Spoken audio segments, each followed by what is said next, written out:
কিছুদিন পর দেখব খুনিদের সবাই বাইরে আর বিপ্লবীরা সবাই জেলের ভিতর, এমন মন্তব্য করেছেন বৈষম্য বিরোধী ছাত্র আন্দোলনের আহ্বায়ক হাসানাত আবদুল্লাহ।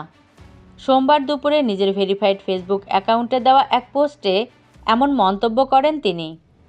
পোস্টে হাসানাত আবদুল্লাহ লিখেছেন, মুক্তিযুদ্ধ মঞ্চের সভাপতি বুলবুল পলাতক অবস্থায় ফ্যাসিস্ট খুনি হাসিনার পক্ষে পত্রিকায় বিবৃতি পাঠায়, আবার কালের কণ্ঠ সেটি ছাপায়। বুঝতেছেন ব্যাপারটা?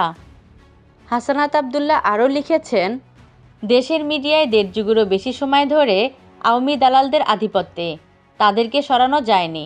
কিছুদিন পর দেখব খুনিদের সবাই বাইরে আর বিপ্লবীরা সবাই জেলের ভিতর।